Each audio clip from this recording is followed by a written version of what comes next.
Indian വ്യോമയാന വിപണി എന്ന് പറയുന്നത് ലോകത്തിലെ തന്നെ ഏറ്റവും വലിയ അഞ്ചാമത്തെ മാർക്കറ്റാണ് ഇന്ത്യൻ ഏവിയേഷൻ മാർക്കറ്റ് എന്ന് പറയുന്നത്. അത് ഡൊമസ്റ്റിക് ലെവലിലേക്ക് നോക്കുകയാണെങ്കിൽ ഇന്ത്യയിൽ മൂന്നാം സ്ഥാനത്താണ്. ലോകത്തിൽ തന്നെ നോക്കുകയാണെങ്കിൽ ഇന്ത്യൻ ഡൊമസ്റ്റിക് ഏവിയേഷൻ മാർക്കറ്റ് എന്ന് പറയുന്നത്. ഇത്രയും വലിയൊരു ഓപ്പർച്യൂണിറ്റി അല്ലെങ്കിൽ ഇത്രയും നമ്മൾ മുന്നോട്ട് നിൽക്കുമ്പോഴത്തേക്കും എന്തുകൊണ്ടാണ് നമുക്ക് ഡെയിലി എയർലൈൻസിനെ പറ്റി അല്ലെങ്കിൽ ഒരാഴ്ചയിൽ ഒരു തവണയെങ്കിലും നമ്മൾ എയർലൈൻസിനെ പറ്റി എന്തെങ്കിലും ഒരു കംപ്ലൈൻറ്റ് കേൾക്കാത്ത അല്ലെങ്കിൽ ഒരു ബാഡ് ആയിട്ടുള്ള വാർത്ത കേൾക്കാത്ത ഒരാഴ്ച പോലും കടന്നു പോകാറില്ല? ഇപ്പം രണ്ടാഴ്ചയായിട്ട് നമ്മൾ കേട്ടുകൊണ്ടിരുന്ന ഇൻഡിഗോയെ പറ്റിയാണ്. എന്തുകൊണ്ടാണ് ഇന്ത്യൻ ഏവിയേഷൻ സെക്ടറിൽ വളരെ മിനിമം ചുരുക്കം ചില ഫ്ലൈറ്റ്സുകൾ മാത്രമുള്ളത്? ഒന്ന് ആലോചിച്ച് നോക്കി. ഏറ്റവും കൂടുതൽ പ്രവാസികൾ പുറം ലോകത്ത് വർക്ക് ചെയ്യുന്ന ഒരു പക്ഷേ ഇന്ത്യൻ രാജ്യത്തു നിന്നായിരിക്കും അല്ലേ?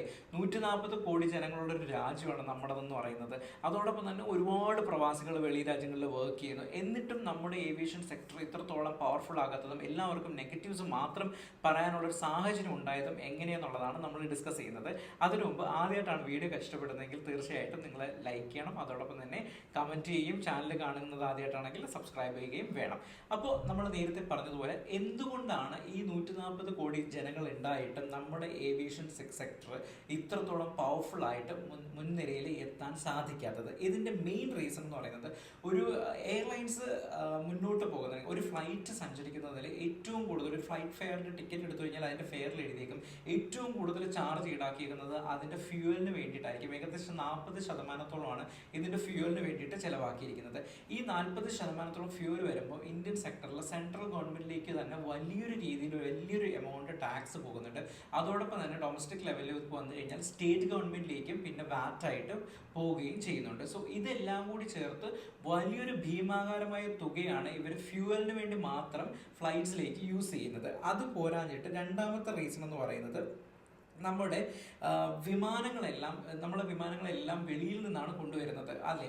ഈ കൊണ്ടുവരുമ്പോഴത്തേക്ക് തന്നെ എന്തെങ്കിലും തരത്തിലുള്ള മെയിൻ്റനൻസ് ആണെങ്കിലും കാര്യങ്ങളും റിപ്പയർസും എല്ലാം ചെയ്യേണ്ടത് വെളിയിലേക്ക് പോയി അല്ലെങ്കിൽ വെളിയിൽ വെച്ചിട്ടായിരിക്കണം.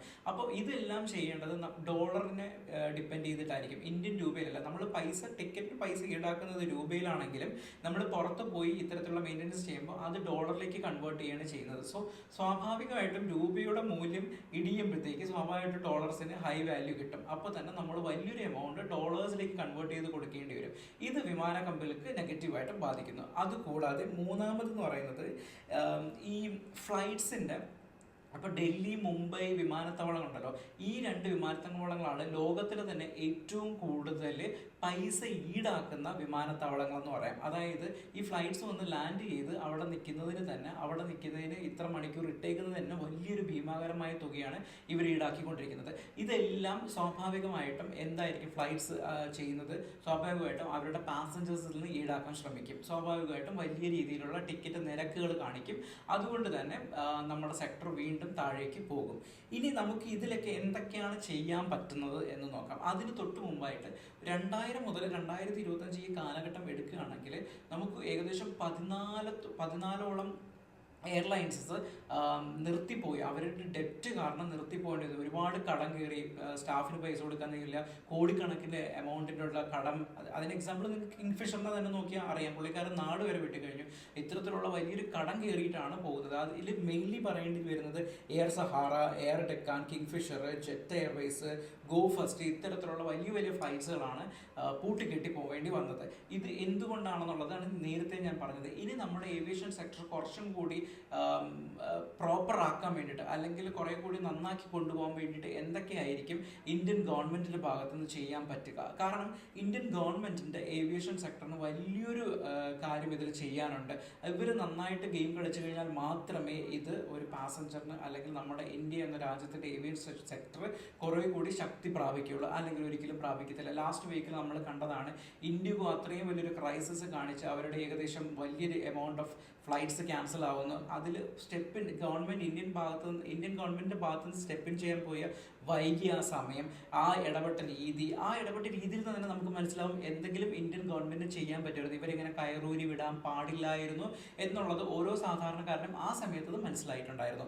സോ എന്തൊക്കെയാണ് ഇന്ത്യൻ ഗവൺമെന്റ് ഇതിൽ ചെയ്യാൻ പറ്റുക എന്ന് പറയുന്നത്? അതിൽ മെയിൻ റീസൺ എന്ന് പറയുന്നത് ഉറപ്പായിട്ട് ഫ്യൂവലിനുള്ള ടാക്സ് കുറയ്ക്കുക എന്നുള്ളതാണ് ആദ്യം ഗവൺമെന്റിന് ചെയ്യാൻ പറ്റുന്നത്. പിന്നെ രണ്ടാമത് ഇവർക്ക് ചെയ്യാൻ പറ്റുന്നത് പറഞ്ഞു കഴിഞ്ഞാൽ ഒരു കാരണവശാലും ഈ ഫ്ലൈറ്റ്സിനെ ഒരു നിശ്ചിത ഒരു നിരക്കുണ്ടല്ലോ, ഒരു എമൗണ്ട് ഫിക്സ് ചെയ്യിക്കണം, അതിനപ്പുറത്തേക്ക് പോയിപ്പിക്കാൻ പാടില്ല. ഇപ്പം തന്നെ ഇൻഡിഗോ ക്രൈസിസ് വന്നപ്പോഴത്തേക്ക് എയർ ഇന്ത്യ ഡബിൾ ചാർജ് ആക്കി, ഡൽഹി മുംബൈയിലേക്ക് തന്നെ 50,000 രൂപയ്ക്കാണ് ചാർജ് ആക്കിയത്.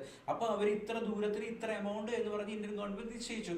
അത്തരത്തിലുള്ളത് ഇന്റർനാഷണൽ ഫ്ലൈറ്റ്സിനാണെങ്കിലും ഡൊമസ്റ്റിക് ഫ്ലൈറ്റ്സിനാണെങ്കിലും ഗവൺമെന്റ് നിശ്ചയിച്ച് കൊടുക്കണം. അതിനപ്പുറത്തേക്ക് ക്രോസ് ചെയ്യാൻ ഒരു കാരണവശാലും എയർലൈൻസിന് അനുവദിക്കരുത്. അതുകൂടാതെ പിന്നെ നമുക്ക് ചെയ്യാൻ പറ്റുന്നതെന്ന് പറഞ്ഞു കഴിഞ്ഞാൽ പെട്ടെന്നുണ്ടാവുന്ന നിയമങ്ങൾ, അതായത് ഗവൺമെന്റ് സെക്ടേഴ്സിൽ നിന്ന് എയർലൈൻസിന് കൊടുക്കുന്ന പെട്ടെന്നുണ്ടാവുന്ന നിയമങ്ങൾ ഒരു കാരണവശാലും ഉണ്ടാകാൻ പാടില്ല. ഇൻഡിഗോയ്ക്ക് തന്നെ സംഭവിച്ചത് അതാണ്. പെട്ടെന്ന് ഫ്ലൈറ്റ്സിന്റെ പൈലറ്റ്സിനുള്ള ടൈം ഭാരം കുറച്ചപ്പോഴാണ് ഇൻഡിഗോയ്ക്ക് ഇത്തരത്തിലുള്ളൊരു ക്രൈസിസ് കഴിഞ്ഞ 2 ആഴ്ചയായിട്ട് ഉണ്ടായിട്ടുണ്ടായിരുന്നത്.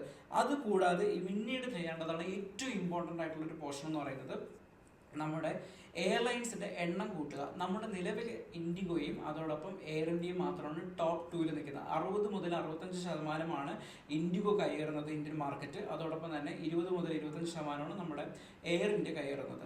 സോ ഇത് കഴിഞ്ഞിട്ട് ആകെ 10% ബാക്കിയുള്ളത് സ്പൈസ് ജെറ്റും അഗാസയായിട്ടുള്ള 2 എയർലൈൻസിലേക്ക് വരുന്നത്. സോ ഇത് മാത്രം പോലെ ഇവർക്കും കൂടി കൂടുതൽ ഓപ്പർച്യൂണിറ്റി കൊടുക്കുകയും ഏകദേശം ഒരു 5 മുതൽ 7 വരെ കപ്പാസിറ്റിയിൽ നിലനിൽക്കാൻ പറ്റുന്ന ഒരു അത്രയും വലിയൊരു മാർക്കറ്റാണ് ഇന്ത്യൻ മാർക്കറ്റ് എന്ന് പറയുന്നത്.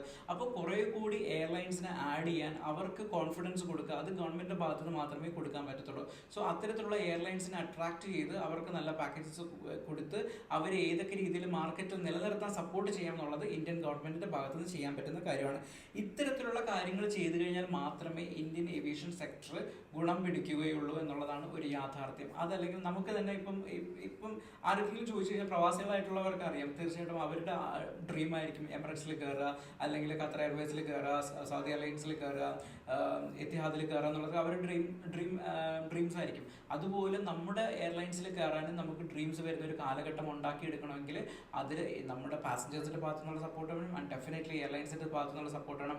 ഇതിനെല്ലാം സപ്പോർട്ട് വേണമെങ്കിൽ ഇതിനെല്ലാം നയിക്കേണ്ടത് ഇന്ത്യൻ ഗവൺമെന്റ് ആണ്. So Indian government aviation sector നന്നായിട്ട് ഇടപെട്ട് കഴിഞ്ഞാൽ മാത്രമേ ഇത്തരത്തിലുള്ള പ്രശ്നങ്ങളെല്ലാം പരിഹരിച്ച് നമുക്ക് നമ്മുടെ ഇന്ത്യൻ ഏവിയേഷൻ അതായത് വ്യോമയാന വിപണി സക്സസീവായിട്ട് കൊണ്ടുപോയി. ഇപ്പം 5ാമത്തെ സെക്ടറിലാണ് മാർക്കറ്റ് നിൽക്കുന്നെങ്കിൽ നമുക്ക് 1ാമത്തെ മാർക്കറ്റിലേക്ക് എത്തിക്കാനും ഇപ്പം ദിനം പ്രതി ഒരുപാട് ആൾക്കാർ ഡൊമസ്റ്റിക് ലെവലിൽ തന്നെ ഒരുപാട് ആൾക്കാർക്ക് നമ്മുടെ വ്യോമയാന വിപണിയെ നമ്മൾ ഇത് ചെയ്യുന്നുണ്ട്. കാരണം എല്ലാവരും ഫാസ്റ്റ് ആയിട്ടുള്ള മൂവ്മെന്റ് ആയിട്ടുള്ള ലൈഫിലാണ്.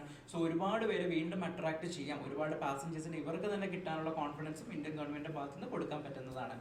അപ്പോൾ വീഡിയോ ഇഷ്ടപ്പെട്ടെങ്കിൽ തീർച്ചയായിട്ടും ലൈക്ക് ചെയ്യണം. അതോടൊപ്പം തന്നെ നിങ്ങളുടെ അഭിപ്രായങ്ങളൊക്കെ കമന്റ് ആയിട്ട് രേഖപ്പെടുത്തണം. ചാനൽ സബ്സ്ക്രൈബ് ചെയ്യാൻ മറക്കട്ടെ. അടുത്ത വീഡിയോ ആയിട്ട് വീണ്ടും കാണാം. ബൈ.